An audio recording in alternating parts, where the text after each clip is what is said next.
اب دیکھیں یہاں اللہ تعالیٰ نے تیسری دفعہ یہ آیا جتنا اب تک پڑھ رہے ہیں کہ اللہ تعالیٰ نے یہاں مومنین پہ ایک احسان کو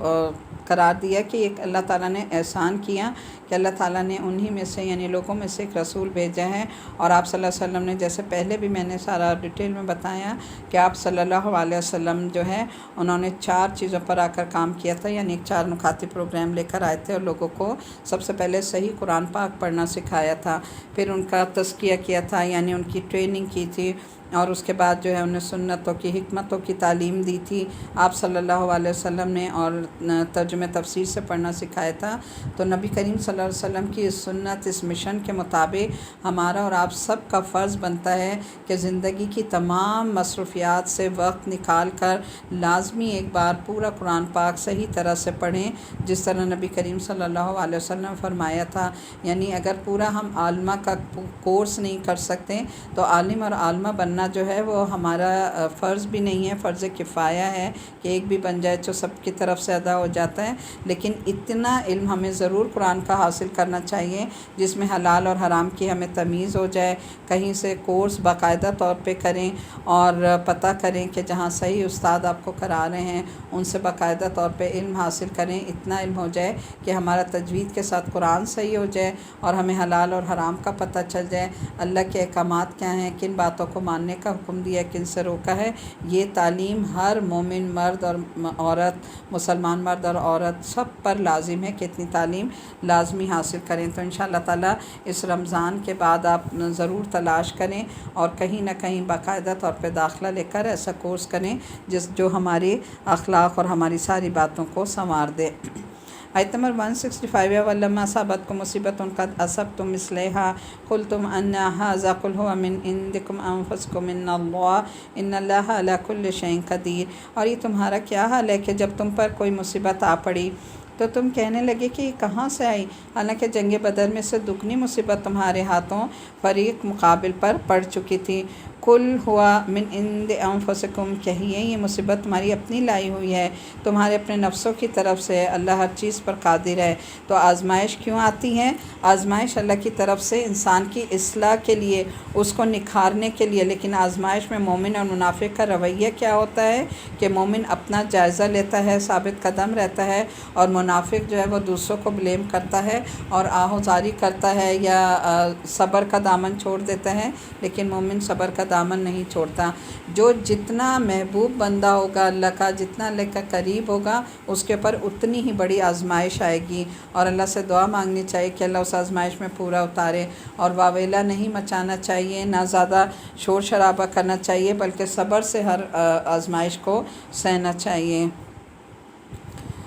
رسول صلی اللہ علیہ وسلم نے فرمایا، حدیث کا مفہوم ہے، مومن کی مثال کھیتی کی کونپل کی طرح ہے، ہوا اسے الٹ پلٹ کرتی رہتی ہے، کبھی اسے گرا دیتی ہے اور کبھی سیدھا کر دیتی ہے، یہاں تک کہ اس کی موت کا وقت قریب آ جاتا ہے۔ منافق کی مثال صنوبر کے درخت کی طرح ہے جو اسے اپنے تنے پر مضبوط کھڑا رہتا ہے، اس کو کوئی بھی نقصان نہیں پہنچتا، یہاں تک کہ وہ ایک ہی دفعہ جڑ سے اکھاڑ دیا جاتا ہے۔ تو اس وقت بھی ہمیشہ ہم کیا کہیں کہ اسی میں جو بھی ہمارے ساتھ پیش ہے، ہم اگر ہمارے مزاج کے خلاف بھی ہے تو نیگیٹو ایٹیٹیوڈ شو نہ کریں، بلکہ کیا کہیں اسی میں ہمارے لیے خیر ہوگی، اللہ نے اسی میں ہمارے لیے کوئی بہتری رکھی ہوگی۔ اور مومن جو ہے جو بھی آزمائش آتی ہے پھر اٹھ کے کھڑا ہو جاتا ہے اور اللہ کے لیے اپنے دین کے کام میں لگ جاتا ہے اور اللہ تعالیٰ سے مدد مانگتا ہے۔ تو آج کل بھی جیسے میں نے بتایا آزمائش ہے، اس میں اپنا آپ کو مضبوط کر لیں، صبر کا مظاہرہ کریں اور زیادہ سے زیادہ اللہ سے مدد مانگیں اور اللہ سے جڑ جائیں، اللہ کی محبت حاصل کریں۔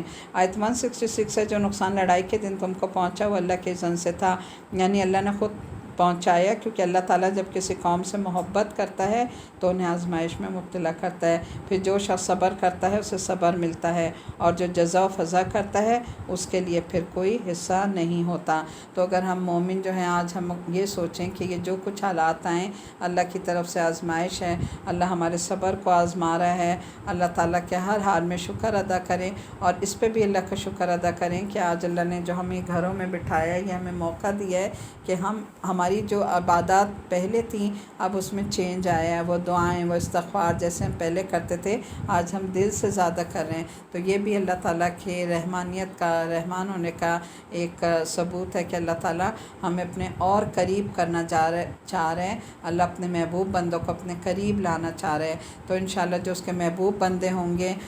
وہ چھٹ جائیں گے، وہ اللہ کے اور قریب ہو جائیں گے، وہ دنیا کی محبتیں اور دنیا کے جو سارے دھندے تھے وہ تھوڑا چھوڑ دیں گے۔ یعنی نقصان اس لیے تھا کہ اللہ دیکھ لے کہ تم میں سے کون مومن ہے۔ آیت 167 ہے، اور منافق کون ہے؟ اللہ نفاق کو دور کرنے کے لیے آزماتا ہے۔ وہ منافق جب ان سے کہا گیا کہ آؤ اللہ کی راہ میں جنگ کرو، کم از کم اپنے شہر کی مدافعت ہی کرو، کہنے لگے کہ اگر ہمیں علم ہوتا کہ آج جنگ ہوگی تو ہم ضرور تمہارے ساتھ چلتے۔ یہ بات جب وہ کہہ رہے تھے اس وقت وہ ایمان کی بنسبت کفر کے زیادہ قریب تھے۔ وہ اپنی زبانوں سے وہ باتیں کہتے ہیں جو ان کے دلوں میں نہیں ہوتی ہیں، اور جو کچھ وہ دلوں میں چھپاتے ہیں اللہ اسے خوب جانتا ہے۔ 168 یہ وہی لوگ تو ہیں جو خود تو بیٹھے رہے اور ان کے جو بھائی بند لڑنے گئے اور وہ مارے گئے، ان کے متعلق انہوں نے کہہ دیا کہ اگر وہ ہماری بات مان لیتے تو نہ مارے جاتے، یعنی موت ان کی لکھی تھی تو چلے گئے۔ وہ کہتے ہیں اگر ہماری بات مانتے، اللہ کی نہ مانتے تو آج نہ مارے جاتے۔ تو موت تو بہرحال برحق ہے۔ ان سے کہو کہ اگر اب یہ دیکھیں جو ہے کہ موت تو برحق ہے، آج بھی جن حالات سے ہم گزر رہے ہیں نا، تو یہ یقین رکھیے کہ چاہے ہم جتنی احتیاطی تدابیر کر لیں، جو اگر اللہ چاہے گا تو کوئی چیز ہمیں نقصان پہنچائے گی، اور اگر اللہ کا اذن نہیں ہوگا تو کوئی چیز بھی ہمیں نقصان نہیں پہنچا سکتی۔ ہمارا یقین کامل ہونا چاہیے، ہمارا ہمارا ایمان اتنا مضبوط ہونا چاہیے کہ اللہ جو کچھ بھی ہوتا ہے وہ آپ کی طرف سے ہوتا ہے، آپ ہی کی طرف سے یہ تکلیف آئی ہے، آپ اس سے دور فرمائیں گے، اور اللہ کے سوا کوئی نہیں جو ہمیں کسی نقصان سے بچا سکے۔ ان سے کہو کہ اگر تم اپنے قول میں سچے ہو تو جب تمہاری موت آئے گی تو ذرا اسے ٹال کر دکھا دینا۔ آیت 169 ہے، وَلَا تَحْسَبَنَّ الَّذِينَ قُتِلُوا فِي سَبِيلِ اللَّهِ أَمْوَاتًا، جو لوگ اللہ کی راہ میں مارے جائیں انہیں تم مردہ نہ کہو، بل احیاء، بلکہ وہ زندہ ہیں، عند ربہم یرزقون، اپنے رب کے پاس رزق دیے جا رہے ہیں، شہادت کا درجہ بتایا جا رہا ہے۔ آیت 170 فرحین بما آتاہم اللہ من فضلہ، خوش ہیں اس پر جو اللہ نے ان کو اپنے فضل سے عطا کیا، وَيَسْتَبْشِرُونَ بِالَّذِينَ لَمْ يَلْحَقُوا بِهِمْ، اور خوشخبری پاتے ہیں، خوشیاں منا رہے ہیں ان لوگوں کے بارے میں جو ابھی ان سے نہیں ملے، من خلفہم، جو ان کے پیچھے ہیں، ابھی وہ بھی اسی راہ میں چل رہے ہیں، ان کے لیے خوش ہوتے ہیں کہ ان کو بھی یہی انجام ملے۔ اللہ خوف علیہم ولا ہم یحزنون، کہ ان کے لیے نہ کوئی خوف ہے نہ کوئی غم۔ یہ اتنا بڑا مقام، اتنا بڑا درجہ کس کو ملتا ہے کہ جو اپنی محبوب ترین چیز کو خرچ کرتا ہے، اور وہ کون سی چیز ہے؟ جان، یعنی جان اللہ کی امانت ہے، اگر ہم اس کو اللہ کے راستے میں خرچ کر دیں گے تو انشاءاللہ تعالیٰ اللہ کے یہ بہترین اجر پائیں گے۔ اور آج کل جو یہ وبا پھیلی ہوئی ہے کرونا وائرس کی، اس میں بھی دیکھیں کہ جب کوئی وبا میں موت ہوتی ہے تو وہ شہادت کی موت ہوتی ہے۔ تو ہمیں اپنے دلوں کو مضبوط کرنا چاہیے کہ اگر ہماری موت اس میں ہو گئی تو مومن کیا کہتا ہے؟ کوئی بات نہیں، شہادت کی موت ہے، لیکن ساتھ ہی یہ خالی مت سوچ کر بیٹھ جائیے کہ اس میں موت آ گئی تو شہادت کی موت ہے۔ ذہن میں یہ بھی رکھیے کہ اللہ کی ناراضگی کے ساتھ ہماری موت نہ ہو، ہم اپنے مرنے سے پہلے اس رب کو منا لیں، اس کو راضی کر لیں جس نے ہماری مغفرت اور بخشش فرمانی ہے۔ شہادت کا درجہ اور رتبہ بھی اسی وقت ملے گا جب ہمارا رب ہم سے راضی ہوگا، اور ہم سے اللہ تعالیٰ سے ہم دعا مانگیں کہ اللہ تعالیٰ اپنی رضا کے ساتھ ہمیں اپنے پاس بلانا، اور ہمیں ایمان کے ساتھ ہمارا خاتمہ کرنا، مرتے ہوئے کلمہ طیبہ اور شہادت نصیب فرمانا۔ تو لن تنالوا البر حتی تنفقوا مما تحبون، کیونکہ جب کوئی شخص یہ کہتا ہے کہ یا اللہ مجھے شہادت کی موت چاہیے، تو دراصل کیا مانگ رہا ہوتا ہے کہ تیرے راستے میں میری جان لے لی جائے، یعنی اپنی جان پیش کر رہا ہوتا ہے۔ تو شہادت کی دعا مانگنی چاہیے۔ آیت 171، وہ اللہ کے انعام اور اس کے فضل پر شاد و فرح ہیں، ان کو معلوم ہو چکا ہے کہ اللہ مومنوں کا اجر ضائع نہیں کرتا۔ 172، الذین استجابوا للہ والرسول، جن لوگوں نے زخم کھانے کے بعد بھی اللہ اور اس کے رسول کی بات پر لبیک کہا، ان میں سے جو شخص نیکوکار اور پرہیزگار ہیں ان کے لیے بڑا اجر ہے۔ اور وہ جن سے لوگوں نے کہا کہ تمہارے خلاف بڑی فوجیں جمع ہوئی ہیں، ان سے ڈرو، تو یہ سن کر ان کا ایمان اور بڑھ گیا، اور انہوں نے جواب دیا کہ وکفیٰ باللہ وکیلا، اور اللہ ہمارے لیے کافی ہے، حسبنا اللہ ونعم الوکیل۔ آخر کار وہ اللہ تعالیٰ کی نعمت اور فضل کے ساتھ پلٹ آئے، ان کو کسی قسم کا کوئی ضرر نہ پہنچا اور اللہ کی رضا پر چلنے کا شرف بھی حاصل ہو گیا۔ اللہ بڑا فضل فرمانے والا ہے۔ آج کل یہ دعا بھی بہت مانگا کریں، حسبنا اللہ و نعم الوکیل، نعم المولا و نعم النصیر۔ انشاءاللہ تعالیٰ اس سارے اس میں اللہ ہمارے لیے کافی ہو جائے۔ تو جو اللہ کے ساتھ اپنا تعلق استوار کر لیتا ہے، جس کا معاملہ اللہ کے ساتھ ہو جاتا ہے، پھر اس کو بڑی سے بڑی چیز نہ ڈراتی ہے اور نہ پیچھے رکھتی ہے۔ اور وہ جن سے لوگوں نے کہا کہ تمہارے خلاف بڑی فوجیں جمع ہوئی ہیں، ان سے ڈرو، تو یہ سن کر ان کا ایمان اور بڑھ گیا۔ یہ سن کر انہوں نے کیا کہا؟ حسبنا اللہ و نعم الوکیل، کافی ہے ہمیں اللہ اور وہ بہترین کارساز ہے۔ حسبنا اللہ و نعم الوکیل، آخر کار وہ اللہ کی نعمت اور فضل کے ساتھ پلٹے، ان کو کسی قسم کا ضرر بھی نہ پہنچا اور اللہ کی رضا پر چلنے کا شرف بھی حاصل ہو گیا۔ اللہ بڑا فضل فرمانے والا ہے۔ آیت 175 to 177۔ اب تمہیں معلوم ہو گیا کہ وہ شیطان تھا جو تمہیں اپنے دوستوں سے خواہ مخواہ ڈرا رہا تھا، لہٰذا تم آئندہ انسانوں سے نہ ڈرنا بلکہ مجھ سے ہی ڈرنا، اگر تم حقیقت میں صاحب ایمان ہو۔ اے محمد صلی اللہ علیہ وسلم، آج کفر کی راہ میں لوگ بڑی دوڑ دھوپ کر رہے ہیں، ان کی سرگرمی تمہیں آزردہ نہ کرے، یہ اللہ کا کچھ نہیں بگاڑ سکیں گے۔ اللہ کا ارادہ یہ ہے کہ ان کے لیے آخرت میں کوئی حصہ نہ رکھے اور بالا آخر ان کو سخت سزا ملنے والی ہے۔ جو لوگ ایمان کو چھوڑ کر کفر کے خریدار بنے ہیں، وہ یقیناً اللہ کا کوئی نقصان نہیں کر رہے، ان کے لیے دردناک عذاب ہے۔ اوپر یہ جو ہے نا حسبنا اللہ و نعم الوکیل، یہ بہترین ایک سمجھنے ایک وظیفہ ہے کہ کوئی بھی مشکل ہو، کوئی پریشانی ہو، کوئی تکلیف ہو، تو آپ یہ اللہ سے اگر مدد مانگیں تو انشاءاللہ تعالیٰ اللہ تعالیٰ آپ کے لیے کافی ہو جائے گا۔ بڑے سے بڑے دشمنوں کے مقابلے میں ایک اللہ جو ہے وہ کافی ہوتا ہے، اور آج کل بھی جو ہے اس کا بہت زیادہ ورد رکھا کریں۔ آیت 178 ہے، یہ ڈھیل جو ہم دیے جاتے ہیں، یعنی دنیا میں جو موج کرنے کا آج موقع ملا ہے، اس کو یہ کافر اپنے حق میں بہتری نہ سمجھیں۔ ہم تو انہیں ڈھیل دے رہے ہیں کہ خوب بارے گناہ سمیٹ لیں، پھر ان کے لیے سخت ذلیل کرنے والی سزا ہے۔ آپ دیکھیں، ہم بھی آج دنیا والوں سے بہت امپریس ہوتے ہیں نا، کہ جن کے پاس بہت زیادہ مال دولت ہے، دنیا ہے، تو ہم تھوڑا سا ڈسہارٹ ہوتے ہیں کہ ہمارے پاس یہ سب کچھ نہیں ہے۔ تو اللہ تعالیٰ یہ تسلی دے رہے ہیں کہ ٹھیک ہے، اگر ان کے پاس آج یہ کچھ ہے تو کل ضروری نہیں ہے کہ آخرت میں انہیں اس کا صلہ ملے۔ اصل چیز کیا ہے کہ آخرت میں انسان کی آخرت اچھی ہو جائے، اور جو کچھ وہ دنیا میں کر رہا ہے اللہ کو راضی کرنے کے لیے، اس کا صلہ اسے آخرت میں مل جائے۔ تو ہمیں دنیا یا دنیا کے مال و دولت سے امپریس نہیں ہونا چاہیے، بلکہ ہمیں اللہ کے راستے میں اپنا کام کرتے رہنا چاہیے۔ اور اللہ کے راستے میں اگر ہم کام کریں تو ہم یہ نہ سوچیں کہ ہم کر رہے ہیں تو ہمیں دنیا تو ملے گی نہیں۔ اللہ کا وعدہ ہے کہ جو دنیا کے دین کے راستے میں کھپتا ہے، اللہ اسے دنیا میں بھی عطا کرتا ہے اور آخرت میں بھی اس کا بہت زیادہ اجر و ثواب ہے۔ 179 ہے، اللہ مومنوں کو ہرگز اس حال میں رہنے نہیں دے گا جس میں تم اس وقت پائے جاتے ہو، پاک لوگوں کو ناپاک لوگوں سے الگ کر کے رہے گا، مگر اللہ کا طریقہ یہ نہیں کہ وہ تم کو غیب پر مطلع کر دے۔ غیب کی باتیں بتانے کے لیے تو وہ اپنے رسولوں میں سے جس کو چاہتا ہے منتخب کرتا ہے، لہٰذا امور غیب کے بارے میں اللہ اور اس کے رسول پر ایمان رکھو۔ تم ایمان اور خدا ترسی کی روش پر چلو گے تو وہ تم کو بڑا اجر دے گا۔ آیت 180 ہے، جن لوگوں کو اللہ نے اپنے فضل سے نوازا ہے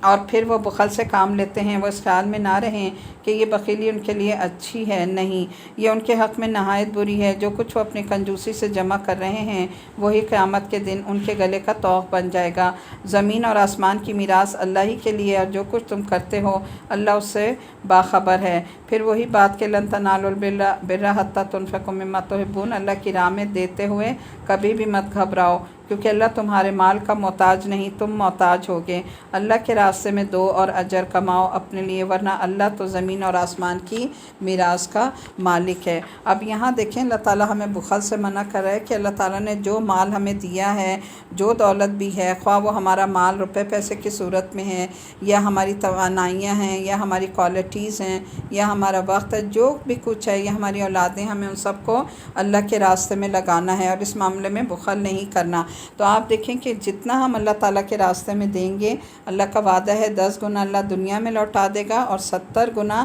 آخرت کے بینک میں سیو کر دے گا۔ تو کبھی بھی چاہے تنگی ہو، آسانی ہو، حالات اچھے ہیں برے جو بھی ہیں، ہر حال میں کم دیں زیادہ دیں، لیکن اپنی زندگی کا معمول بنا لیں کہ کوئی دن ایسا نہ ہو کہ میرے ہاتھ سے کچھ صدقہ نہ ہو۔ آپ کو میں نے کورس شروع کرنے سے بھی پہلے کہا ہے کہ جب ایک ایک پارہ ہوتے جائیں تو شروع کرنے سے پہلے بھی اور بعد میں کچھ نہ کچھ صدقہ ضرور کریں، نفل پڑھیں شکرانے کے، اللہ تعالیٰ کا شکر کریں کہ جس نے ہمیں اس نعمت سے نوازا ہے۔ تو جو کوئی جتنا اللہ کے راستے میں خرچ کرتا ہے، اللہ تعالیٰ اس کا کئی گنا دنیا میں بھی اور آخرت میں بھی لوٹا دیتا ہے۔ تو نہ خود کنجوسی کریں، نہ دوسروں کو کنجوسی کی تلقین کریں، بلکہ جو اس کا مال ہے یہ سوچیں کہ میں اپنی زندگی میں اپنے ہاتھ سے اللہ کے لیے لگا جاؤں۔ جو کچھ ہم اپنے ہاتھ سے لگا جائیں گے وہی ہمیں آخرت میں مل جائے گا، اور جو چھوڑ جائیں گے وہ ورثہ کا ہوگا، اس پہ پھر ہمارا کوئی اختیار نہیں رہے گا۔ تو آج ہم یہ سوچیں کہ ہم اپنے مال کو جو ہمارا ضرورت سے زیادہ ہے، ہم اپنے مال کو صرف دنیا میں نہیں لگائیں یا جمع کر کر کے نہ رکھیں کہ وہ مال جو ہے وہ ہمارے لیے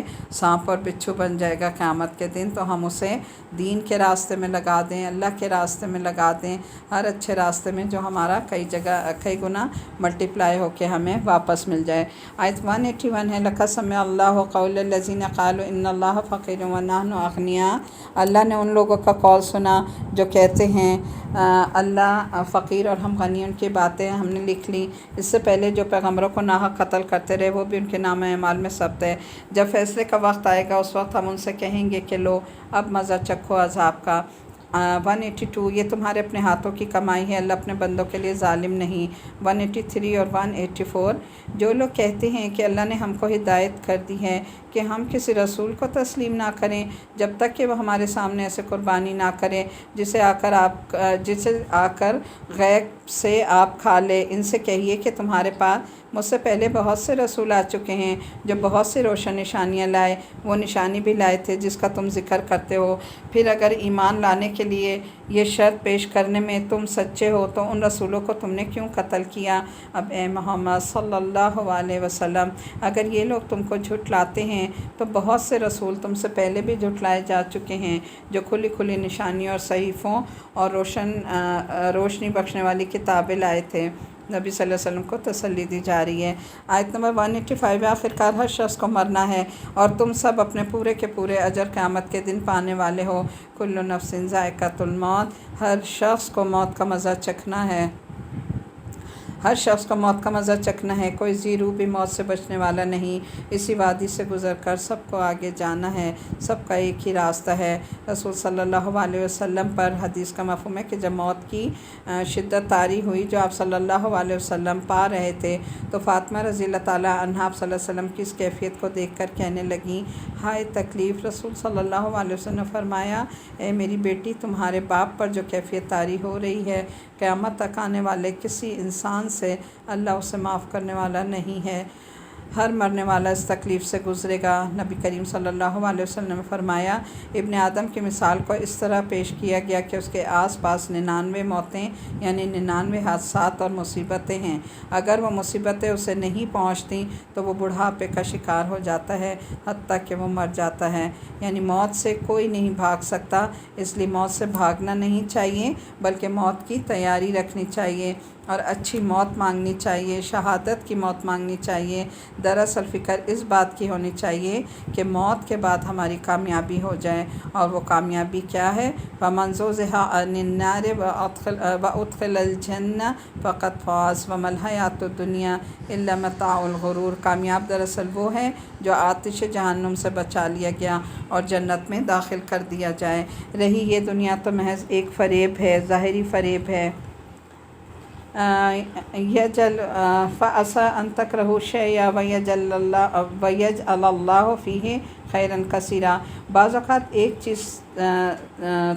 جسے سخت تم ناپسند کرتے ہو وہی تمہارے لیے بڑے خیر کی بات ہے، اسی میں خیر ہے۔ نظر کس بات پر ہونی چاہیے؟ کامیابی پر۔ اور فکر کس چیز کی ہونی چاہیے؟ آخرت کے عذاب سے بچنے کی، یعنی ہم آگ سے بچ جائیں۔ کافروں کے لیے نہیں، اس آگ میں وہ لوگ بھی جائیں گے جو اپنا آپ کو بظاہر مسلمان کہتے ہیں لیکن اللہ کی ناراضگی میں جیتے ہیں، یعنی وہ کام کرتے ہیں جن کا اللہ نے کرنے کا حکم نہیں دیا اور اللہ کی نافرمانی کرتے ہیں تو سو کال مسلمان بھی جو ہے وہ بھی جہنم میں جائیں گے۔ وَمَا الْحَيَاةُ الدُّنْيَا إِلَّا مَتَاعُ الْغُرُورِ آیت 186 سے وَلَتَبْلُوَنَّ فِي أَمْوَالِكُمْ وَأَنفُسِكُمْ، تمہیں مال اور جان دونوں کی آزمائش پیش آ کر رہیں گی اور تم اہل کتاب اور مشرکین سے بہت سی تکلیف دہ باتیں سنو گے۔ اگر ان حالات میں تم صبر کرو گے اور خدا ترسی کی روش اختیار کرو گے تو یہ بڑے حوصلے کا کام ہے۔ یعنی اللہ نے کیا کہا ہے کہ ہر انسان پر جان سے مال سے ہر طرح آزمائش آئے گی، لیکن جو اللہ کے مومن بندے ہیں وہ ہر آزمائش میں پورے اترتے ہیں اور صبر کرتے ہیں اور اللہ سے ہی مدد مانگتے ہیں۔ آیت 187 اہل کتاب کو بھی وہ یاد دلاؤ جو اللہ نے ان سے لیا تھا کہ تمہیں کتاب کی تعلیمات کو لوگوں میں پھیلانا ہوگا، لِتُبَيِّنَنَّهُ لِلنَّاسِ وَلَا تَكْتُمُونَهُ، اور اسے چھپانا نہیں ہوگا۔ یہ صرف ہمارا فریضہ نہیں کہ ہم کتاب کو سب لوگوں تک پہنچائیں، یہ پہلی امتوں پر بھی فرض تھا مگر انہوں نے اس کتاب کو پس پش ڈال دیا، اس کو اہمیت نہیں دی اور تھوڑی قیمت پر اسے بیچ ڈالا، یعنی دنیاوی فائدے کمائے، یعنی اس سے دنیا کے فائدے کمائے۔ حقیقی دنیا حاصل کرنا کتنا برا کاروبار ہے جو یہ کر رہے ہیں۔ تو دیکھیں جیسے پہلی لوگوں نے اللہ کے جو احکامات تھے کتابوں کو پس پش ڈالا، آج ہم نے امت مسلمہ نے بھی اس قرآن کو پس پش ڈال دیا۔ ہم سارا دن دنیا میں مصروف ہیں، ہمارے پاس اتنا ٹائم ہی نہیں کہ ہم اس قرآن کو صحیح طرح کھول کر پڑھ سکیں۔ ہم صرف رمضان میں 1 مہینہ اس کو کھول کے پڑھتے ہیں، اس کے بعد فارغ ہو جاتے ہیں 11 مہینے کے لیے۔ تو آپ دیکھیں اگر ہم اللہ کے عذاب سے بچنا چاہتے ہیں تو ہمیں اللہ کی اس کتاب کو روزانہ پڑھنا ہے، چھاننا ہے، پٹکنا ہے اور اس میں جو جو باتیں اللہ نے ہمیں کہی ہیں ان پر ہمیں عمل کرنا ہے اگر ہم آگے کے عذاب سے بچنا چاہتے ہیں۔ آیت 188 ہے تم ان لوگوں کو عذاب سے محفوظ مت سمجھو جنہوں نے اپنے فریضے کے ساتھ ساتھ اس قدر کوتاہی برتی۔ تم ان لوگوں کو عذاب سے محفوظ مت سمجھو جو اپنے کرتوتوں پر خوش ہیں اور چاہتے ہیں کہ ایسے کاموں کی تعریف انہیں حاصل ہو کہ فی الواقع انہوں نے نہیں کیے، حقیقت میں ان کے لیے دردناک سزا تیار ہے۔ عبداللہ بن عمیر رضی اللہ تعالیٰ عنہ عائشہ رضی اللہ تعالیٰ عنہ سے فرمایا حضرت عائشہ نے کہ رسول صلی اللہ علیہ وسلم کا کوئی تعجب انگیز عمل جو آپ نے دیکھا ہو تو بیان کریں۔ وہ رونے لگیں اور کہا کہ آپ صلی اللہ علیہ وسلم کو ایک رات کو کھڑے ہوئے اور فرمایا اے عائشہ مجھے چھوڑ دو کہ میں اپنے رب کی عبادت کر لوں۔ میں نے کہا اللہ کی قسم میں آپ کی قرابت کو پسند کرتی ہوں لیکن وہ چیز بھی پسند کرتی ہوں جو آپ کو خوش کرے۔ آپ صلی اللہ علیہ وسلم اٹھے، وضو کیا اور پھر نماز کے لیے کھڑے ہوئے۔ آپ مسلسل روتے رہے یہاں تک کہ آپ کی گود بھیگ گئی، پھر روئے اور روتے رہے حتیٰ کہ زمین تر ہو گئی۔ اتنے میں بلال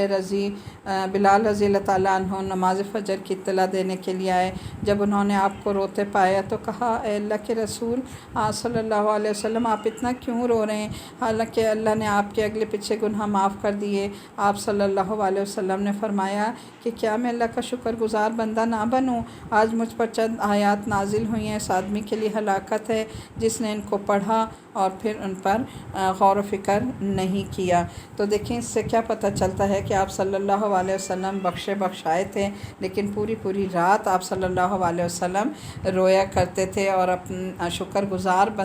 بنتے تھے۔ تو ہمارا اور آپ کا بھی سنت کے لحاظ سے کیا فرض ہے کہ ہم بھی ہر حال میں اللہ تعالیٰ کا شکر ادا کریں۔ اللہ نے ہمیں اتنی نعمتوں سے نوازا ہے تو اس کا شکر کیا ہے کہ ہم کم از کم اپنے 5 وقت کی نمازیں صحیح خشوع و خضوع کے ساتھ، وقت کی پابندی کے ساتھ اول وقت ادا کریں اور قرآن پاک کی تلاوت کریں، قرآن کو کھولیں، اس کے معنی مطالب سمجھیں اور اللہ کی راہ میں زیادہ سے زیادہ صدقہ خیرات کریں اگر ہم اللہ کو راضی اور خوش کرنا چاہتے ہیں۔ اب یہاں سے آیت نمبر 190 سے سورہ آل عمران کی آخری جو رکوع ہے وہ شروع ہوتا ہے اور آخری رکوع جو ہے وہ پڑھنا سنت ہے کیونکہ نبی کریم صلی اللہ علیہ وسلم جب تہجد کے لیے بیدار ہوا کرتے تھے تو آپ اس وقت بیدار ہو کر یہ رکوع پڑھا کرتے تھے۔ اور یہ کیا ہے کہ یہ کائنات پر غور و فکر کی نشانیاں ہیں اس میں۔ تو جو کوئی اللہ کی کائنات پر غور و فکر کرتا ہے 1 منٹ کا غور و فکر جو ہے وہ پوری رات عبادت سے افضل ہے۔ تو ہمیں غور و فکر بھی کرنا چاہیے ان آیات پر بھی، اللہ کی کائنات پر بھی، اور سنت سمجھ کے اس کو پڑھنا چاہیے تہجد کے ٹائم۔ ان فی خلق السماوات والارض واختلاف اللیل والنہار لآیات لأولی الالباب، زمین اور آسمان کی پیدائش میں اور رات اور دن کے باری باری آنے میں ہوش مندوں کے لیے بہت سی نشانیاں ہیں۔ آیت 191، جو اٹھتے بیٹھتے اور لیٹے ہر حال میں اللہ کو یاد کرتے ہیں اور آسمان اور زمین کی کائنات پر غور و فکر کرتے ہیں۔ جو کہتے ہیں کہ ما خلقت ھذا باطلا سبحانک فقنا عذاب النار، ربنا انک من تدخل النار فقد اخزیتہ وما للظالمین من انصار، ربنا اننا سمعنا منادیا ینادی للایمان ان آمنوا بربکم فآمنا ربنا فاغفر لنا ذنوبنا وکفر عنا سیئاتنا وتوفنا مع الابرار، ربنا وآتنا ما وعدتنا على رسلك ولا تخزنا يوم القيامة إنك لا تخلف الميعاد، فاستجاب لهم ربهم أني لا أضيع عمل منكم من ذكر أو أنثى بعضكم من بعض، فالذين هاجروا وأخرجوا من ديارهم وأوذوا في سبيلي وقاتلوا وقتلوا لأكفرن عنهم سيئاتهم ولأدخلنهم جنات تجري من تحتها الأنهار ثوابا من عند الله والله عنده حسن الثواب، لا يغرنك تقلب الذين كفروا في البلاد، متاع قليل ثم مأواهم جهنم وبئس المهاد، لكن الذين اتقوا ربهم لهم جنات تجري من تحتها الأنهار خالدين فيها نزلا من عند الله وما عند الله خير للأبرار، وإن من أهل الكتاب لمن يؤمن بالله وما أنزل إليكم وما أنزل إليهم خاشعين لله لا يشترون بآيات ثمنا قليلا أولئك لهم أجرهم عند ربهم إن الله سريع الحساب۔ اے ہمارے پروردگار، آپ نے یہ سب بے مقصد پیدا نہیں کیا، آپ ایسے فضول کام سے پاک ہیں، پس ہمیں جہنم کے عذاب سے اے ہمارے پروردگار، آپ جس کو دوزخ میں داخل کر دیں اسے آپ نے یقیناً رسوا ہی کر دیا، اور ظالموں کو کسی قسم کے مددگار نصیب نہ ہوں گے۔ اے ہمارے پروردگار، ہم نے ایک منادی کو سنا جو ایمان کی طرف پکار رہا تھا کہ اے اپنے پروردگار پر ایمان لاؤ، چنانچہ ہم ایمان لے آئے، لہٰذا اے پروردگار ہماری خاطر ہمارے گناہ بخش دیجئے، ہماری برائیوں کو ہم سے مٹا دیجئے اور ہمیں نیک لوگوں میں شامل کر کے اپنے پاس بلا لیجئے، اور اے ہمارے پروردگار ہمیں وہ کچھ بھی عطا فرمائیے جس کا وعدہ آپ نے اپنے پیغمبروں کے ذریعے ہم سے کیا، اور ہمیں قیامت کے دن رسوا نہ کیجیے، یقیناً آپ اپنے وعدے کی کبھی خلاف ورزی نہیں کرتے۔ چنانچہ ان کے پروردگار نے ان کی دعا قبول کی اور کہا کہ میں تم میں سے کسی کا عمل ضائع نہیں کروں گا، خواہ وہ مرد ہو یا عورت، تم سب آپس میں ایک جیسے ہو، لہٰذا جن لوگوں نے ہجرت کی اور انہیں ان کے گھروں سے نکالا گیا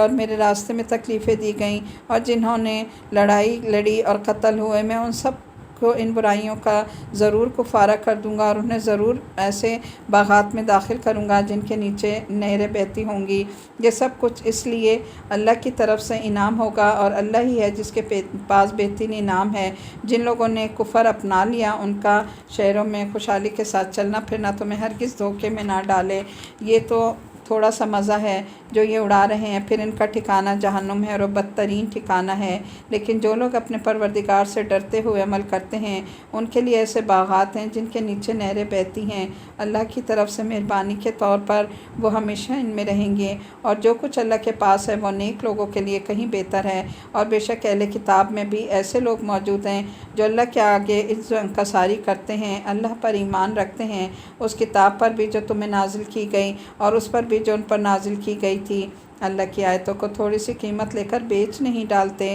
یہ وہ لوگ ہیں جو اپنے پروردگار کے پاس اپنے اجر کے مستحق ہیں، بے شک اللہ حساب لینے میں جلدی کرتا ہے۔ یا ایھا الذین آمنوا اصبروا وصابروا ورابطوا واتقوا اللہ لعلکم تفلحون، اے ایمان والو صبر اختیار کرو، مقابلے کے وقت ثابت قدمی دکھاؤ، اور سرحدوں کے حفاظت کے لیے جمے رہو، اور اللہ سے ڈرتے رہو تاکہ تمہیں فلاح نصیب ہو جائے۔ الحمدللہ یہاں پھر آپ دیکھیں کہ ہمارا جو ہے یہ سورہ آل عمران مکمل ہو گئی اس دعا کے ساتھ کہ اللہ تعالیٰ اس میں احکامات پہ عمل کی ہمیں توفیق عطا فرمائے۔ اب ہم آگے انشاءاللہ سورہ نساء شروع کریں۔ جی سورہ نساء، پہلے تو خواتین اس بات پہ پراؤڈ فیل کریں کہ پورا قرآن پاک پہ اللہ تعالیٰ نے جو بھی صورت آیات نازل کی کسی میں سورہ رجال نہیں آئی ہے، لیکن اللہ تعالیٰ نے قرآن پاک میں ایک صورت یعنی سورہ نساء عورتوں کے نام پر سورہ نساء رکھی۔ اور یہ دیکھیں اللہ تعالیٰ کی اپنی خواتین سے ہم سے کتنی محبت ہے کہ اللہ نے ہمارے نام پہ نساء پہ اللہ نے صورت کا نام رکھا۔ تو اس میں جو بھی احکامات ہیں ان کو ماننا جو ہے وہ ہم سب کا انشاءاللہ تعالیٰ فرض ہے، اور بہت زیادہ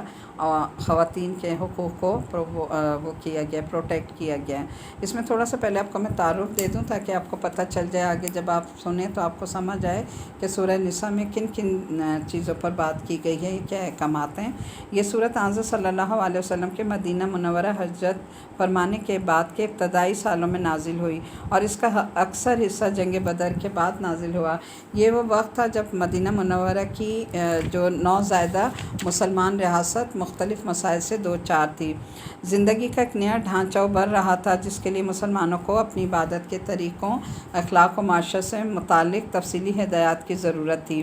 دشمن طاقت اسلام کی پیش قدمی کا راستہ روکنے کے لیے سرتوڑ کوششیں کر رہی تھیں، اور مسلمانوں کو اپنی جغرافیائی اور نظریاتی سرحدوں کی حفاظت کے لیے نت نئے مسائل کا سامنا تھا۔ اب چونکہ ایک مستحکم خاندانی ڈھانچہ کبھی بھی معاشرے کی بنیاد جو ہوتا ہے،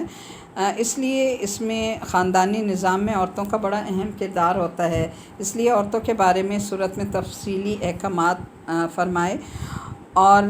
جنگ احد کے بعد بہت ساری خواتین بیوہ ہو گئی تھیں، بچے یتیم ہو گئے تھے، اس لیے اس صورت میں کے شروع میں ہی یتیموں کے حقوق کے تحفظ کا انتظام کیا گیا۔ زمانہ جاہلیت میں عورتوں کے ساتھ طرح طرح کے ظلم ہوتے تھے، ان مظالم کی ایک نشاندہی کی گئی۔ نکاح و طلاق کے مفصل احکامات ہیں، میاں بیوی کے حقوق متعین فرمائے گئے، اور مسلمانوں کو عرب کے صحراؤں میں سفر کے دوران پانی کی قلت پیش آتی تھی، اس لیے آیات تیمم کا طریقہ بھی بتایا گیا، اور سفر میں نماز قصر کرنے کی سہولت عطا کی گئی، اس کا بیان آیا، اور اس کے علاوہ جہاد کے دوران جو ہے نماز خوف کا طریقہ بتایا گیا۔ مدینہ منورہ میں بسنے والے یہودیوں نے حضرت صلی اللہ علیہ وسلم سے معاہدہ کرنے کے باوجود مسلمانوں کے خلاف سازشیں کی، ان کا ایک لامتناہی سلسلہ شروع ہوا، اس کا اس میں ذکر ہے۔ پھر عیسائیوں کو بھی خطاب میں شامل کیا گیا اور انہیں تثلیث کے عقیدے کے بجائے خالص توحید اختیار کرنے کی دعوت دی گئی۔ اس کے علاوہ سیاست اور حکمرانی سے متعلق ہدایات ہیں، اس میں منافقین کی بدعمالیوں کا ذکر ہے، اور قتل کی سزائیں مقرر کی گئیں جو مسلمان مکہ میں رہ گئے تھے اور کفار کے ہاتھوں مظالم جھیل رہے تھے، ان کی ہجرت کے مسائل۔ اسی دوران بہت سے تنازعات حضرت صلی اللہ علیہ وسلم کے سامنے فیصلے کے لیے لائے گئے، اور مسلمانوں کو آپ کا فیصلہ دل و جان سے قبول کرنے کی تاکید کی گئی۔ آیت نمبر 116 سے 126 میں توحید کی اہمیت واضح کی گئی ہے۔ خاندانی نظام اور میراث کے بارے میں صحابہ کرام نے حضرت صلی اللہ علیہ وسلم سے متعدد سوال پوچھے تھے، ان سوالات کا جواب ہے خلاصہ یہ کہ پوری صورت احکام اور تعلیمات سے بھری ہوئی ہے، اور شروع میں تقویٰ کا جو حکم دیا گیا، کہا جاتا ہے کہ پوری صورت اس کی تفصیلات بیان کرتی ہے۔ تو ہم سب کا فرض بنتا ہے، مرد اور عورتوں کا، کہ سورہ نساء کو ضرور پڑھیں، خصوصاً خواتین، کیونکہ ہم یہ سمجھتے ہیں کہ ہم قرآن پڑھ لیں گے تو شاید ہم جو ہے وہ دنیا سے کٹ جائیں گے یا دور ہو جائیں گے، لیکن پورا قرآن پاک خصوصاً سورہ نساء پڑھنے کے بعد جو ہے انسان کو بہت ساری باتوں کا پتہ چلتا ہے، خصوصاً عورتوں کو اپنے حقوق کا پتہ چلتا ہے۔ نبی کریم صلی اللہ علیہ وسلم کی حدیث کا مفہوم ہے کہ نبی کریم صلی اللہ علیہ وسلم نے فرمایا تھا مردوں کو کہ مردوں تم اپنی عورتوں کو سورہ نساء اور سورہ نور کی ضرور تعلیم دو۔ اب دیکھیں حکم تو یہ مردوں کو تھا، ان کا جو ہے فرض بنتا ہے کہ اپنے خواتین کے لیے قرآن کی تعلیمات کا بندوبست کریں، اگر باہر نہیں تو گھروں میں کریں، لیکن ان کو یہ سارے قرآن کی اور اسپیشلی سورہ نساء اور سورہ نور کی ضرور تعلیم دینی چاہیے، اس کے بارے میں پھر ان سے باز پرس ہوگی۔ تو ہم انشاءاللہ تعالیٰ سورہ نساء جو ہے وہ شروع کرتے ہیں۔ آیت نمبر 1 ہے، یا ایھا الناس اتقوا ربکم الذی خلقکم من نفس واحدہ وخلق منها زوجها وبث منها رجالا کثیرا ونساء واتقوا اللہ الذی تساءلون به والارحام ان اللہ کان علیکم رقیبا۔ اے لوگو اپنے رب سے ڈرو جس نے تم کو ایک جان سے پیدا کیا اور اسی جان سے اس کا جوڑا بنایا اور اس میں سے بہت سے مرد اور عورت دنیا میں پھیلا دیے۔ اس رب سے ڈرو جس کا واسطہ دے کر تم ایک دوسرے سے اپنا حق مانگتے ہو اور رشتے اور قرابت کے تعلقات بگاڑنے سے پرہیز کرو۔ یقین جانو کہ اللہ تم پر نگرانی کر رہا ہے۔ رسول صلی اللہ علیہ وسلم نے فرمایا، حدیث کا مفہوم ہے کہ جب کوئی رشتہ دار اپنے کسی قرابت دار کے پاس جا کر ایسی زائد چیز کا سوال کرتا ہے جو اللہ تعالیٰ نے صرف اسی کو عطا کی ہوتی ہے لیکن وہ اس پر کنجوسی کرتا ہے، تو ایسے آدمی کے لیے روز قیامت جہنم سے سانپ نکالا جائے گا جو اپنی زبان نکالے ہوئے ہوگا اور جسے شجع کہتے ہوں گے۔ اسے ایسے آدمی کو اس کا طوق پہنا دیا جائے گا۔